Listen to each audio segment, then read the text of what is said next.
L'agrupació de joves socialistes d'Onda està de celebració. Compleix un any i per a festejar-lo han organitzat un sopar en el que no podien faltar els parlaments polítics. Per això fins a Onda han vingut diversos representants d'aquest partit que a veure què nos diuen.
Anem a veure un vídeo, ¿vale? De tot el balanç que fem tots els socialistes durant aquest any.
El secretariat de festes tradicionals i de forts, el company Marcos Sara Salvarà.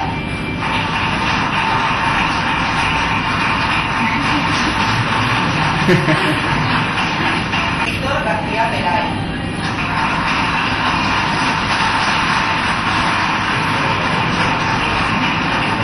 Excusar l'assistència de la companyia.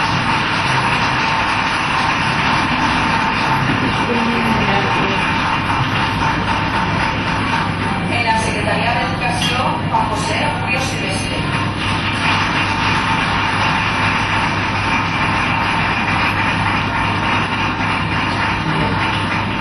En la Secretaría de Administración y Comunicación, David López Gil.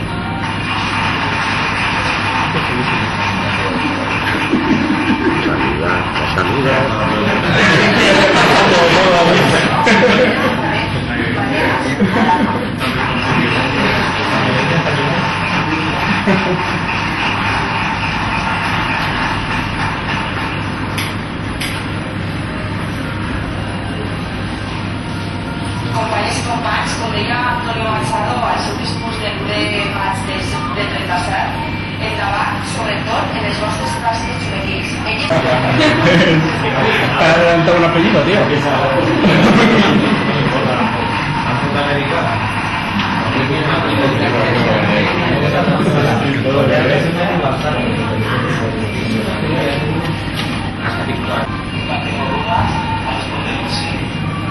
Sin mayúsculas, cuando le preguntan el porqué de la tierra, por contra aquellos en un partido de progreso, nunca las ideas siempre gracias a mis abuelos por el licor, por motivos de salud, y la que les envió un gran beso.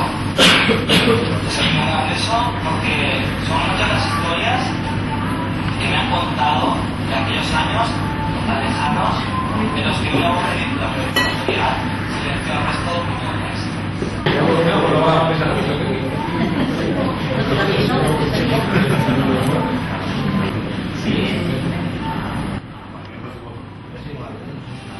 Companys i companyes, ja fa més d'un any que l'agrupació de joves socialistes d'Onda es va constituir en un acte molt emotiu, com hem pogut veure ara imatges, on molts que avui estem així ja vam estar en aquella presentació en la sala d'actes de la Cassola, acompanyant i donant suport a una colla de joves que volien dir la seva en Onda des d'una plataforma i organització política com és aquesta.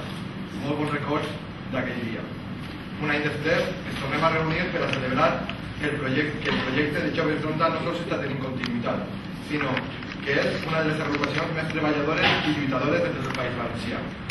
Onda és una de les poques localitats amb alcalde socialista que tenim en la província de Castelló i feia un projecte socialista dedicat als joves, sobretot tenint en compte que en les passades eleccions municipals va entrar en l'Ajuntament un regidor d'Espanya 2000, molt possiblement amb molt vot de gent jove, que abans ens votava a nosaltres, i molts altres que votaven per primera vegada, però el socialisme no era el seu referent. Hem de recuperar eixe vot de progrés d'Onda, i per la bona salut també de la democràcia, i joves en este camp té molt a dir. A més, Onda és una de les localitats que més està patint aquesta crisi pel seu caràcter industrial. La construcció ha fet aigües i amb ella la ceràmica està patint una de les reestructuracions del mercat més dures que ha sofert. Els joves d'ací, sin comer-se-lo ni beber-se-lo, han vist com d'atur zero estem passant unes xifres molt dolentes. I hem d'estar amb ells. Hem de tenir una estructura de joves socialistes que els doni esperança i que els doni il·lusió i confiança pel seu mateix futur i també pel d'Onda. Aquest no és el primer intent d'implantar en aquesta localitat el projecte de joves socialistes. Aquest és el segon, de fer possible que joves tinga presència en el dia a dia de la política jove en aquesta localitat. Però estem d'enhorabona. Un grup de joves ha volgut agafar la llança de joves socialistes en Onda i ja duen un any funcionant. Enhorabona, companys. Ara donaré pas al meu company de cerimònies, que aquest matí em comentava que estava una miqueta nerviós perquè era la primera vegada que anava a parlar en públic, però m'ho deia en il·lusió i en ganes de fer-ho i fer-ho bé. Tots tenim una primera vegada, company. Tots l'hem superada, amic, i no res. Vos deixem el secretari d'Organització de Joves Socialistes d'Onda, David López.